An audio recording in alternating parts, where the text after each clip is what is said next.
I want to ask you about a post that I seen from you probably in 2021. And the post was titled, California is not the gold standard of gangbanging.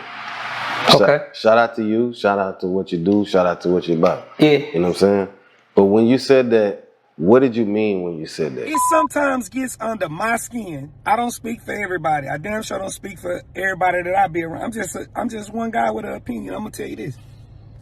It gets under my skin sometimes that Bloods, Crips, whatever, seek validation from the California, from the land. Seeking validation for the gangster shit, the gang shit that you putting down wherever you from in these other, in California, the place where it started. I really don't, I don't feel that. I don't feel that. And it's for the reason of, just because you started something don't mean you the best at it. Just because you started something, it don't mean that you the best at it, to me. With all due respect to everybody that's doing their thing in Cal, all of the people that lost their lives to get that shit to where it was respect, has gotten to where it's been respected, like how it's been respected.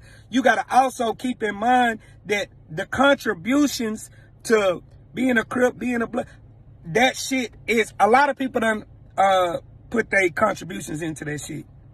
And to help it to have the reverence that it does now. It don't no longer belong solely to California, is what I'm saying. Okay, because that shit that got me a lot of flack. It got you a lot of views and attention. Yeah. Well, what I'm trying to say is this.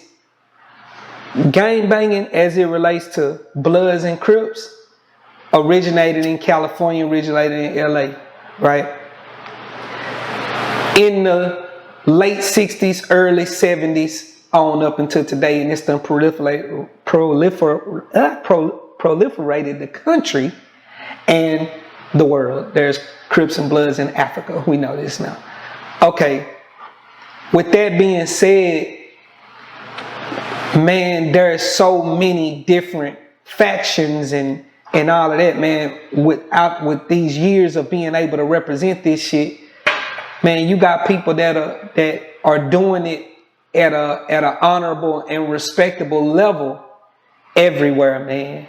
Not just like, so just because something originated in a place does not mean that they the best to do it. They can be the place where it originated. Man, I got homies in LA this is something that we argue about.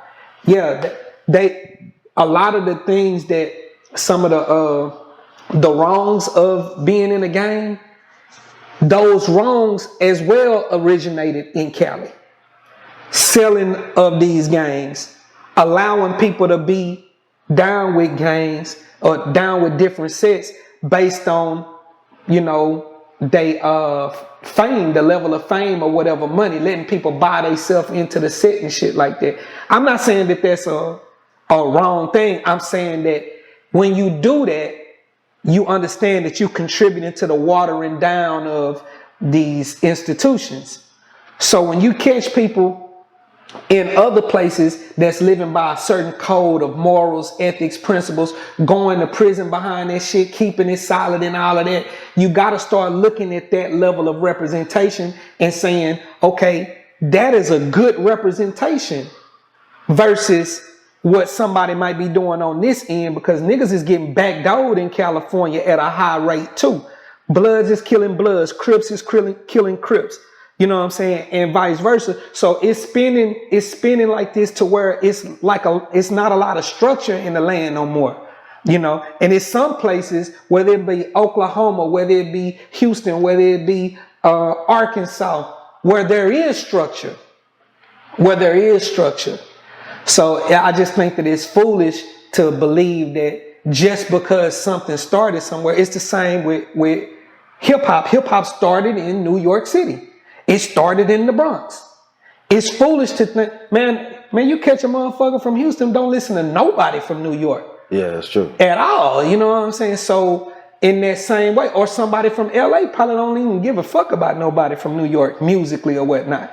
You know, even though they was the origin of it and you participating in it. I just think that we should start looking at it more like that, because this shit is culture. Gang banging is culture as well. It is culture. It is black culture.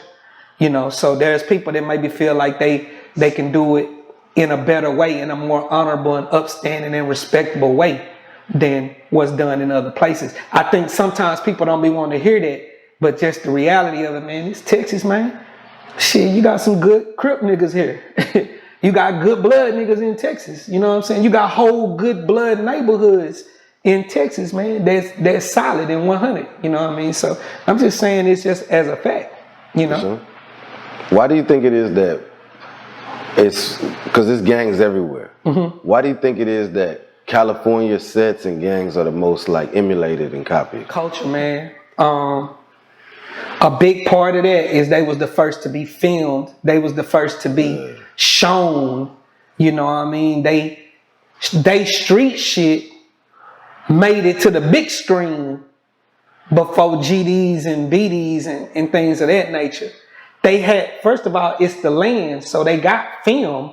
You know, they got Hollywood, they got this. So we was able to see colors. We was able to see Menace to Society. We was able to see Boys in the Hood. This shit, these behaviors, we identify with that, and we wanted to be a part of that, you know. And so these movies, by default, have become that carried their culture, the California culture, to all of these different places, definitely in Texas. And most gangs in Texas can track their origins back to around the releases of these movies. Yeah. You know what I'm saying? And that's just the fact of it. Man, that's crazy. Mm-hmm. Man, that's like, man, I got so many questions and I agree with that. But I've always noticed too, like, especially in Texas, because I can't watch everywhere, but especially in Texas, I feel like there's a lot of similarities, you know what I'm saying, with the original gang culture, more than I would say other states. More similarities with LA? Yeah, the original, because I feel like the two most common states in the world is California and Texas. I don't agree with that, but I see what you're saying. But yeah, you know what I'm saying, in a loose kind of way. Most Cali niggas is from the South. That's number one. Yeah. They from Louisiana, they from Texas, they from Mississippi, you know. Yeah. California families, they migrated people. People migrated to Cali and all of that, so I get it, you know. That's our family, they're my relatives. But as an ideology, as you know, the way we think and whatnot, it couldn't be more of a bigger difference. There's a big difference between Texas and California in thinking. I believe it. Mm-hmm. I believe it. What would you say is the biggest difference? In Texas, getting to some money, taking care of your family, having space. What I mean by having space is, you know, from that apartment to this house to, you know, elevation and evolution of your circumstances and conditions. That shit is really like key down here. And after a while, if shit is blocking your development here, there's not a lot of culture to support you being a bum or being stagnant. In Cali, you can be stagnant for a long time and have a culture to support that stagnation. That's just these is things that I'm just telling you. Like, man, when was the first time you really realized that?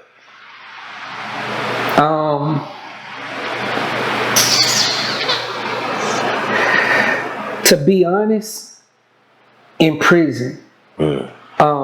Because in prison, niggas is typically still stuck in the age and the mind frame of how they was when they got locked up. You still feel whatever age you was when you got locked up, no matter how long you stay down there. A lot of niggas in the penitentiaries still like really preserved. In TDC, really preserved. You know what I'm saying? And I'm saying that when you see people that have gotten into their 50s and 60s and shit still at a level of gang representation that's crashy, that's like stupid, low level, it kind of puts you in the mind frame of like, and then, you know, of course, in TDC, it's a lot of niggas from everywhere in there, LA and whatnot. Hey, let me make sure I'm making this shit understood. Nigga, fuck with, like, them our homies. Like, that's definitely my homies, you know what I'm saying? They definitely hold me down. Shout out my nigga BJ, the Bonnie Hunter, Nino Cappuccino. Like I just said, the big homie, the one just passed who shall remain nameless. Yeah, man, that's just one of the key things. Like in Texas, after a while, you're gonna have to show and prove, man. As far as like that your understanding leads to success, you're gonna have to show that down here in Texas. It can't just be us being whatever gang that we in and not having too much to show for it. As far as on some, hey man, you know, houses, cars, and whatnot. You know what I'm saying? Like you gonna have to prove that shit. Gangs down here in Texas is representative, not as much by bodies and murder as it is about shining, having money. Like nigga, if you in a gang down here, niggas want to see them boys up, man. Them boys from 300 block, man. Them niggas came through and them drops, man. They came through and man, them niggas from where they from? They from Cloverland. When them niggas came through, they all had them chains and shit on it. You know, like that's how you represent down here by and large, you know, shining, having shit as a group, as a whole, and not just about bodies and catching ops and killing them. You know, that shit come with the game. I'm saying the number one thing is getting to some money in Texas as a collective. You know, your collective got to be getting to some bread in order to be respected. If your gang in Texas is only catching bodies, it's not something that people really aspire to do. So you're gonna phase out of it, or your ass gonna go and get locked up. You know what I'm saying? Down here, niggas can hold on to that gang shit for a long time. You know, or being in these groups and organizations based on us having money. Well into pass out with 20s and into 30s and 40s and, you know, and all of that shit, 50s and beyond. All because, you know, we get into something. It's still lucrative. It's still beneficial to partake in this shit. And it's not always illegal. You know, niggas be transit. Niggas done went to the feds, got out the feds, got a CDL, started a truck company, started hiring felons and shit like that. Shout out to my nigga, boss man Brewster. You know what I'm saying? Like, yeah, Brewster is a blood nigga that got from inside the prison that I can definitely vouch for. That's done came out here, got on some positive shit, and now he a big homie to a lot of niggas, giving them good game. You know what I'm saying? So that's like a thing here. Like, you know, if you was somebody from your neighborhood, you got to come back and give those opportunities to niggas that rep the same thing that you rep. That's like a big deal here. I can't necessarily say that that's a big deal in Cali because Cali is so fucking active. It's very active, you know. So, man.